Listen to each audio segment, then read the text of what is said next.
2009 मध्ये यूपीला पुन्हा सत्ता मिळाली तेव्हा त्याचं सगळं श्रेय हे पंतप्रधान डॉक्टर मनमोहन सिंग यांना दिलं गेलं होतं. आपण पुन्हा एकदा जाऊया. साम टीव्हीचे संपादक निलेश खरे आपल्याशी फोनद्वारे जोडले गेलेले आहेत. निलेश सर, आपण बघतोय की मगाशी आता पटोलेंनी देखील काही योजनांचा उल्लेख केला. म्हणजे त्यावेळेला त्यांनी सुरू केलेल्या योजनांचा आता कितीतरी लाभ लोकांना होतोय. म्हणजे त्यांनी जे पेरलं होतं ते आता उगवलेलं आहे. मुळात महाराष्ट्रासारख्या राज्यामध्ये रोजगार हमीची योजना ही अत्यंत यशस्वीपणे राबवली गेली होती. तिला राष्ट्रीय पातळीवर घेऊन जाण्याचं पूर्णतः श्रेय हे तत्कालीन युपीए सरकारचं आणि मनमोहन सिंग पंतप्रधान असल्यामुळे साहजिक त्यांचं होतं.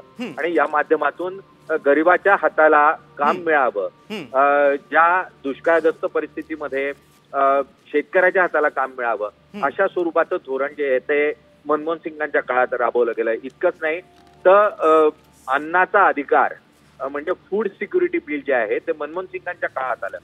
त्याचबरोबर शिक्षणाचा अधिकार, सर्वसामान्याला शिक्षणाचा, अन्नाचा अधिकार मिळावा, रोजगाराचा अधिकार मिळावा, यासाठीच्या म्हणून अत्यंत भरभक्कम अशा योजना, भरीव अशा योजना या मनमोहन सिंगांच्या काळामध्ये राष्ट्रीय पातळीवर अंमलात आल्या. आणि साहजिक आहे ह्या पुढचा टप्पा होता. 2009 नंतरच्या 5 वर्षाच्या टप्प्यामध्ये मनमोहन सिंगांनी केलेलं हे काम होतं. मात्र त्या अगोदर अर्थमंत्री म्हणून आणि पंतप्रधान म्हणून त्यांनी जी आर्थिक धोरणं राबवली त्यातून आज भारत हा 5 ट्रिलियन इकॉनॉमी होण्याचं स्वप्न बघतोय. आणि त्यामुळे भारताच्या महासत्ता होण्याचं बीजांकुर जर कोणी रोवलं तर ते मनमोहन सिंगांनी रोवलं असंच म्हणावं लागेल. आणि त्यामुळे आज एक राजकारणी गेला यापेक्षा एक अर्थतज्ञ, भारतातला जागतिक पातळीवरचा अर्थतज्ञ आज आपण गमावला असं म्हणायला काय हरकत. अगदी. आणि निलेश सर, 2005 सालचा अमेरिकेबरोबरचा नागरी अणुऊर्जा सहकार्य करार देखील त्यांच्याच कारकिर्दीमधला एक महत्वाचा एक टप्पा होता. तुम्ही मगाशी उल्लेख केला होता की अत्यंत सालस व्यक्तिमत्व, अत्यंत साधं व्यक्तिमत्व होतं राजकारणामधलं. त्यावर तुम्ही आणखी प्रकाश टाका.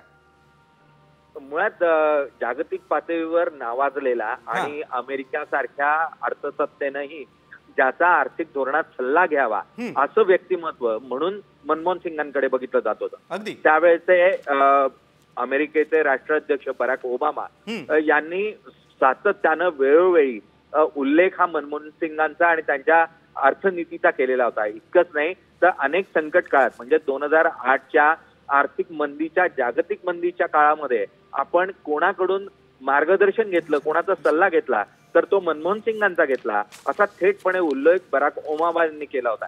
आणि त्यामुळे जागतिक पातळीवर आर्थिक संकटाला सामोरं जाणं आणि त्यासाठीची ध्येय धोरण आखणं याचं उत्तम असं उदाहरण जर कोणाकडून जगाला मिळत होतं तर ते मनमोहन सिंगांच्या रूपानं मिळत होतं. आणि त्यामुळे ज्या स्वरूपाची चर्चा, ज्या स्वरूपाचा गवगवा, ज्या स्वरूपाच्या पोस्टरबाजी किंवा इव्हेंटबाजी होणं त्यांच्या काळात सहजतेने शक्य झालं असतं. मात्र मनमोहन सिंगांनी अशा कोणत्याही स्वरूपाचं काम आपल्या कार्यकाळात केलं नाही. अत्यंत एक महत्वाचा टप्पा मी सालसतेच्या दृष्टीनं या ठिकाणी गिरीश सांगेन की गोपीनाथ मुंडे हे काँग्रेसमध्ये प्रवेश करणार अशा स्वरूपाचं चित्र होतं.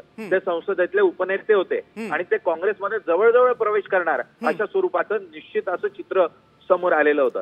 आणि अशा परिस्थितीमध्ये मनमोहन सिंगांना विरोधी पक्षाचा उपनेता हा काँग्रेसमध्ये प्रवेश करणार याची बातमी कळली आणि मनमोहन सिंगांनी काँग्रेसमध्ये कडाडून या गोष्टीला विरोध केला की विरोधी पक्षाला अशा स्वरूपात संपवणं किंवा विरोधी पक्षाच्या एखाद्या नेत्याला सत्ता पक्षाबरोबर मिळवून घेणं हे अयोग्य ठरेल आणि मी पंतप्रधान असताना अशी कोणतीही गोष्ट मी होऊ देणार नाही असा विरोध केल्यानंतर काँग्रेसला गोपीनाथ मुंडेंच्या काँग्रेस प्रवेशाची ठरलेली पूर्ण सूत्र ती परत करावी लागली आणि अखेरीस गोपीनाथ मुंडेंचा काँग्रेस प्रवेश टळला. अशा स्वरूपाची माहिती जी आहे ती काँग्रेसमधून सूत्रांकडून वेळोवेळी समोर येते.